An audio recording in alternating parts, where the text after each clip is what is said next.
Hey guys. Come with me, I have a beautiful story of those cliché loves, you know? That leave our hearts warm. Do you want to know how this all happened? So stay with me and discover all the details of this journey. If you like our content, leave a like. Let's go. Louise was a devoted mother, raising her 5-year-old daughter, Ivy, alone. Life had been very hard for her. After her husband's unexpected death, everything became even more complicated. Louise had to work hard to earn money and at the same time be both mother and father to Ivy. She had just been hired by the city's best-known company, working in a tall, impressive building owned by a famous technology company. The owner of the company was John Cooper, a very famous name in the business world. His job was to be a kitchen maid, which meant making coffee and taking care of the office kitchen. She worked for Mrs. Christine, a very demanding and cold boss, who always found mistakes in Louise's work. Louise tried hard, but her boss was never satisfied. One day, her daughter Ivy's nanny couldn't go to work, and Louise had no choice but to take little Ivy to spend the day with her at work. Louise knew that Mistress Christine wouldn't like seeing Ivy in the office, but she had no other choice. When the boss saw Ivy, she made an irritated face and said, "You can't bring your daughter to the office. This isn't a daycare." Louise replied, "Madam, I need to work, and I can't leave my daughter at home alone. Please, let Ivy stay quiet by my side just for today. She won't disturb my work or bother anyone. Just for today, please," asked Louise. Mrs. Christine, annoyed, replied, "Okay, but only today. And keep that child quiet by her side.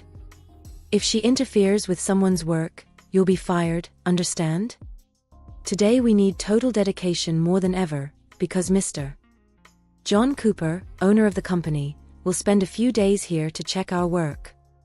Louise thanked her and tried to keep Ivy busy with crayons, her cell phone and anything that would amuse her. But we know that a child full of energy doesn't stay still for long, right? First, Ivy moved a little away from Louise and realized that her mother didn't notice. First, Ivy moved away just a little. Then a little more. Until she was free, exploring the entire company. For Ivy, it was an incredible place. She opened doors and saw many people busy, without noticing that she was there. A child's curiosity is enormous. Ivy walked around the entire floor, enchanted by everything she discovered. Until Ivy opened the door to a room and found a man who was surprised to see a child there. He asked, "Who are you, little one?" "Hi, I'm Ivy," she replied, walking in and sitting down. After settling in, she said, "Wow, your room is the most beautiful I've seen so far. Do you like her?" The man smiled and replied, "Ivy, I really like it and I'm happy that you think it's beautiful. You go to school?" Yes, Ivy replied, nodding. "But today I didn't go to school because, why?" "Oh, you know. My nanny didn't come, and my mother had to bring me to her work." "Do you like zoos?" "Yes, Ivy, I really like it, but I haven't been to one for many years," the man replied. "Oh, what a shame. I love going to the zoo. Shall we go together one day?" asked Ivy, full of enthusiasm. "I would be very happy to go to the zoo with you, Ivy," replied to the man, smiling gently. At that moment, they heard knocking on the door. "You may come in," said the man. The door opened, revealing Lady Christine, who entered accompanied by Louise. With a stern expression, she said, "Look where your daughter ended up. Inemer. John Cooper's room. I told you to keep an eye on her, but you didn't listen to me. For this, you are fired," declared Mistress Christine. Louise, already worried about Ivy's disappearance, began to cry even more. When John Cooper saw how Mistress Christine treated Louise, he intervened, "Madam, as the owner of this company, I do not approve of her action. How can you act like that to a mother who is crying, worried because she didn't know where her son was?" said John Cooper, indignantly. Plus, John continued, "I had a wonderful, pure moment with little Ivy, something he hadn't felt in a long time. Our chat was great, wasn't it, Ivy? Yes. But we're going to the zoo, aren't we? Ivy asked, smiling at John. Come on, Ivy. This weekend, I'll stop by your house so we can go, okay? John said.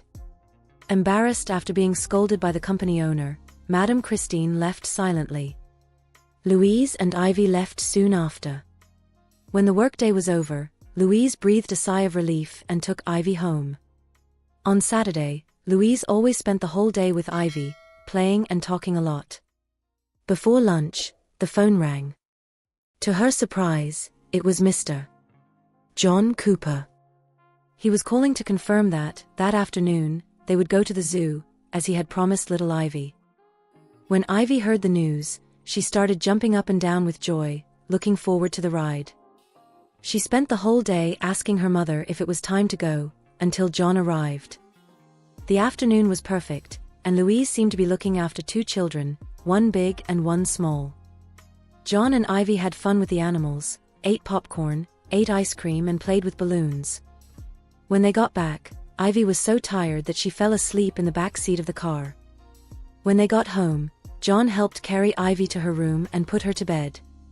Louise was touched by the affection he showed for her daughter.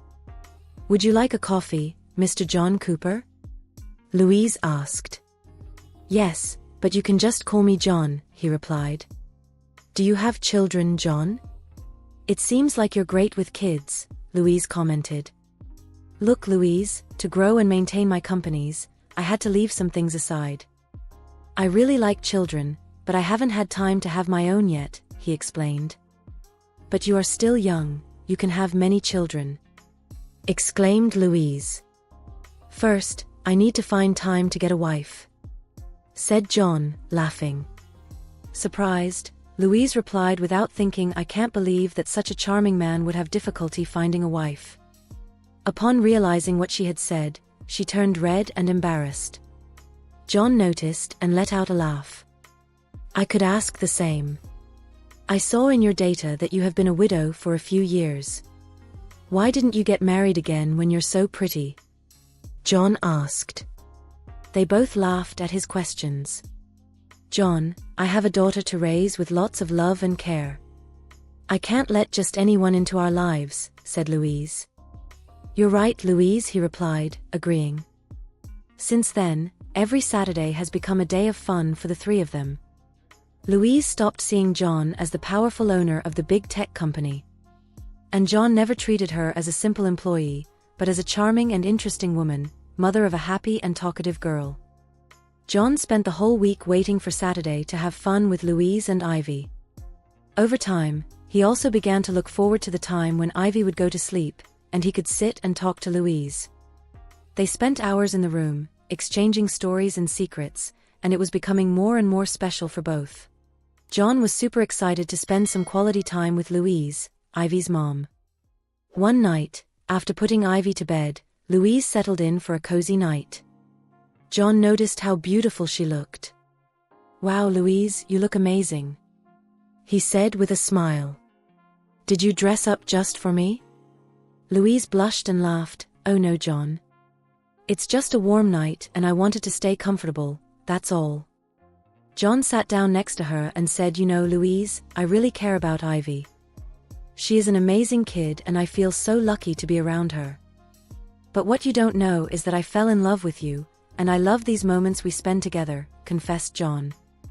Louise replied, But I'm just your company's kitchen maid. You must know many more interesting women than me. John smiled and said, First, you are a very beautiful woman. Why can't you be a scullery maid and interesting at the same time? You're educated, you raise your daughter alone, without anyone's help, and you're a very attractive woman who drives me crazy, Louise. Don't you feel anything for me? Don't I awaken desire in you? No, John. It's the opposite. But I'm your employee, and it could cause problems if... Before she could finish, he kissed her out of surprise, and she couldn't resist. In fact, she didn't want to resist. The night seemed short for so much passion between the two. It had been many years since Louise had shared her bed with a man, and that night she remembered what it was like to be loved and desired. John, in turn, had several love affairs, but they were all superficial and fleeting. The women he knew were more interested in his position as a big businessman than in truly loving him. On Sunday morning, during breakfast, Ivy walked into the kitchen and saw John standing next to Louise. She exclaimed, "Yay! Are you still here? Are you going to stay with us forever, John?" John smiled, leaned in and replied, "We're not staying here, Ivy. I have a better idea. I'm going to ask your mother to marry me, buy us a nice house, and we'll live there together. What do you think?" Ivy, looking serious, asked, "Can I have a dog there, John?" Louise and John laughed at Ivy's concern amid all the news. Sometime later, they got married in a beautiful ceremony, with Ivy happily running around everywhere. After the party, when they entered the new house, a beautiful puppy was waiting for Ivy. She called him Max, and the two ran happily through the large garden of the beautiful mansion. Life at the company changed a lot after Louise married John. On a special day, John organized a general meeting and called Louise to the center of the room. With a smile on his face, he announced, "I would like to introduce everyone to my wife, Louise." There was a moment of silence, followed by applause and murmurs of surprise and joy. Most of the staff were happy for Louise, recognizing how much she deserved it. However, Louise's former boss, Mistress Christine, was flabbergasted. She couldn't believe that the kitchen maid she so underestimated was now the company owner's wife. John, noticing Christine's reaction, made a point of adding, "Not only is Louise my wife, but she will also be the new director of special projects. I know she will bring a unique and careful look to everything she does." Louise's transition from kitchen maid to director was surprising to many, but she dedicated herself with the same passion and care as she did when raising Ivy. The employees quickly realized that she not only deserved the position but was also extremely good at it. Her kind and attentive manner earned everyone's respect. Ivy loved visiting the company and seeing her mother in her new role, and Max the puppy became the unofficial mascot, delighting everyone when he made an appearance. Louise and John's life was full of love and success, both at home and at work. And Mrs. Christine? Well, she learned a valuable lesson about judging people by their appearance and became a humbler and more respectful person. And so, the family continued to grow in love and achievements, living happily ever after. Did you like the story of Louise, John, and Ivy? Don't forget to subscribe to our channel for more exciting and inspiring stories. If you want to see more stories like this, also watch the story of the boss and the nanny that will appear on the final screen. Keep following us so you don't miss any chapters of this new adventure. Thanks for watching.